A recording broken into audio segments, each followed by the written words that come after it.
Russia, acting through a politician Zakhar Prilepin, has recently threatened to invade and annex Uzbekistan. Here you will find the most comprehensive report of what has really happened, how this political conflict is developing, and what the consequences for both countries, for both Russia and Uzbekistan, will be. Zakhar Prilepin, Russian politician, public figure, the member of the Public Council of Russia's Ministry of Defense, on December 20th made the official statement appealing to Russia to annex Uzbekistan. Some even say that he unintentionally revealed the plans of Russian government. His statement created a political scandal and a social storm. Because I'm sitting in the middle of the storm in Uzbekistan, I'd like to share my vision and thought on this situation. Why Prilepin's position is super important for both Russia and Uzbekistan, and why I think that he has just opened a Pandora's box. First things first. This is what happened 4 days ago. Плодимся и размножаемся, как и завещано, потому что вот эта вот тема, допустим, часто поднимается и качается, в том числе нашими врагами, тема мигрантов, миграции, возможного конфликта.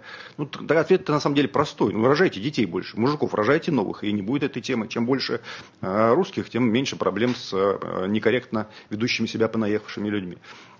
Я, на самом деле, еще стою искренне за то, чтобы вот эти вот территории, откуда едут к нам гастарбайтеры, чтобы их присоединять просто целиком и уже на месте их, ну, как бы обучать русскому языку. Чтобы не здесь их учить, а там уже, собственно, там,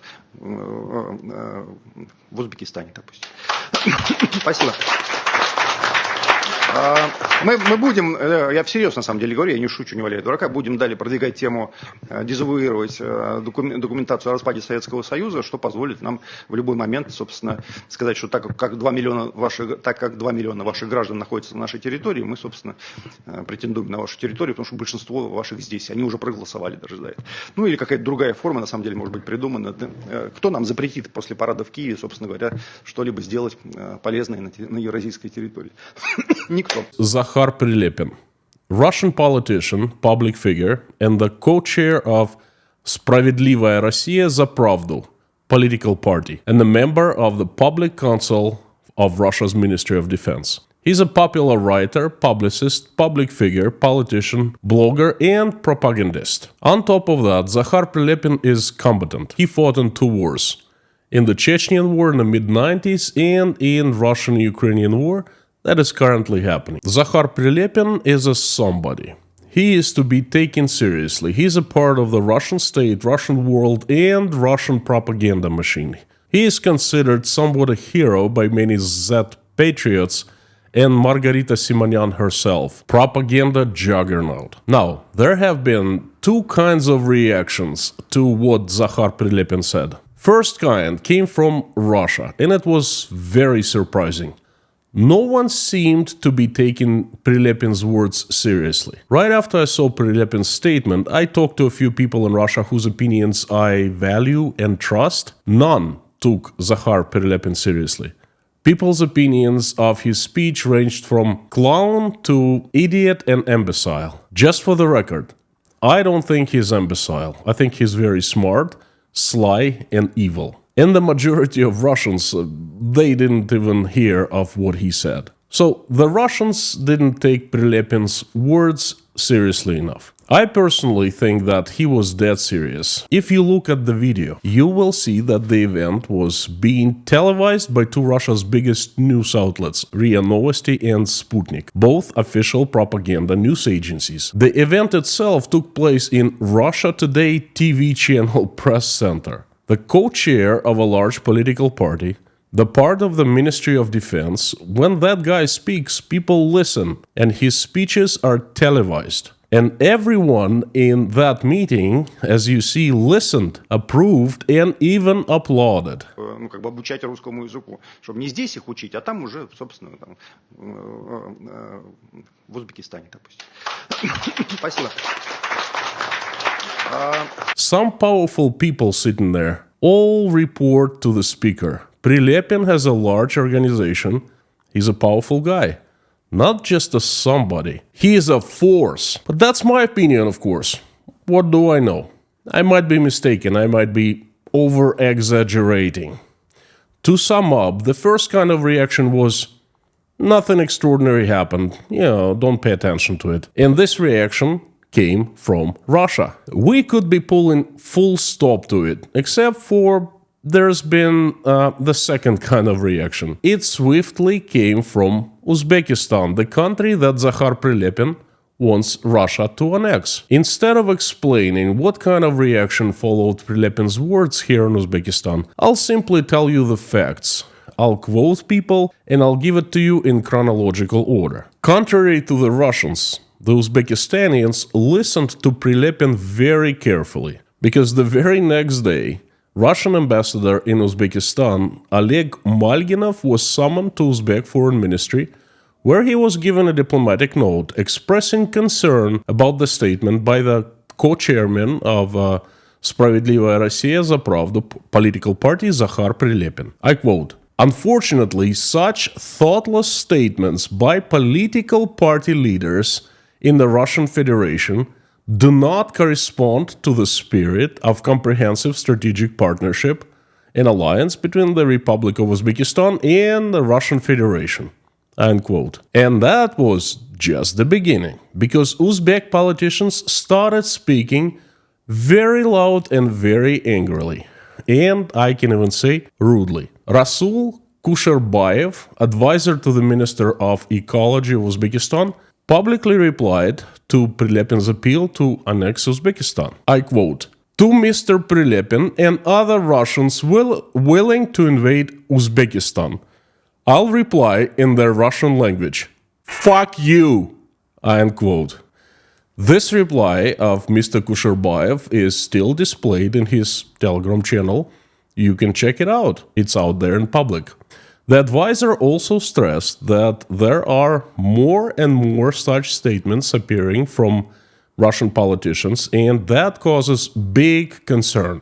All the media in Uzbekistan started citing Mr. Kusherbayev, and they stressed the emotions of the message, the F word, of course. In my mind, it's just that, emotions, but not the most important in his message. He also said, and not too many talk about it, but I think it's really important. He said that the Kremlin should take legal actions against Zakhar Prilepin, who incites war and hostility between countries and people. Otherwise, if no legal actions taken, the invasion of Uzbekistan by Russia will be perceived by many as a strategic plan of the Russian authorities. Again, I emphasize, this is hugely important. If Prilepin is a clown and was acting independently, say out of his stupidity, then at least some kind of legal action should have followed. Anything happened? Any actions have followed? What happened? Nothing. None. And that can be easily explained. The Kremlin will not be punishing one of its own. Plain and simple. The only action that followed was Maria Zakharova, the official speaker of Russia's Ministry of Foreign Affairs, saying that Prilepin stated his own opinion that does not reflect the official position of Russian Federation. She also said that Russia and Uzbekistan are linked by a comprehensive strategic partnership and alliance, and the relations are on the rise. When I heard that, I became really concerned. I remind you, in January and February of 2022, Maria Zakharova made multiple official statements on behalf of Russian Federation that Russians will not invade Ukraine. Let's look at this. The official statement from February 9, 2022. It's still on TASS website. I quote, "Russia has no plans to invade Ukraine. I draw your attention to the fact that the escalation of the situation around the hypothetical invasion is comparable to what happened in the early 2000s in American press before the military operation of the United States and its allies in Iraq. When aggressive actions are attributed to us and even against a country in which people empathize with our common history, and for this they are criticized by the Kiev regime and the president of Ukraine himself. How can we make plans for some aggressive actions against them? This is absurd. Again, Russia will not invade Ukraine. I unquote. I remind you, 14 days later, Russia treacherously invaded Ukraine. Now, Zakharova is saying that Russia will not invade Uzbekistan. It's absurd. Well, just for the record, I also thought it was absurd and that Russia would never invade Ukraine. Boy, was I wrong. So if I were Uzbek, after hearing Maria Zakharova saying that Russia would never invade Uzbekistan, I'd get really concerned. And the Uzbeks did get concerned. Another important Uzbek politician, Babur Bekmurodov, the senator of Uzbekistan parliament, also reacted to the initiatives of Zakhar Prilepin. The senator believed that Prilepin broke Uzbekistanians' law and should be prosecuted, since his words fall under the Criminal Code article on encroachment of the constitutional order. But Uzbek senators speaking up is not the end, it's just the beginning. The Ministry of Defense of Uzbekistan officially stated on December 22nd, the day following Prilepin's appeal to annex Uzbekistan, that country's armed forces can ensure safety of Uzbekistan. You can find that statement in the official Telegram channel of the press secretary of Ministry of Defense of Uzbekistan, Atabek Yuldashev.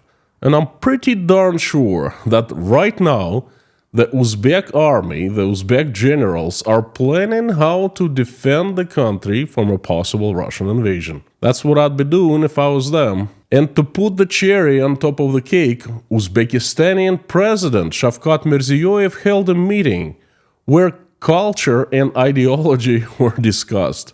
I quote, "I were ready to compete on the ideological field in today's tense situation. If we want to live in this bright world and be called Uzbeks, Uzbekistanians, Uzbekistan, we need to find answers to these questions today and take practical steps to solve them.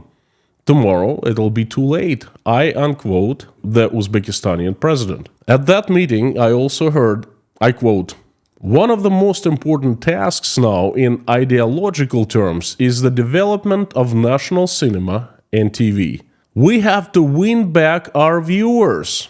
And you know who has them? Russia, the country that we foolishly allowed to dominate our TV. How did we achieve that? We killed our own TV with censorship and did not allow it to develop. It became boring and lost the competition," I unquote. It was also decided to develop the concept for the production of national TV series and nurture local talent, especially scriptwriters and directors. Free economic zone for the film production will be created in Tashkent region, Uzbek Hollywood called the Cinema Park. It is planned to introduce English law on the territory of a free zone for collaboration with large foreign studios. Zero taxes, to build the pavilions for the movie production and much more. The Uzbekistanians have taken Prilepin's words very seriously.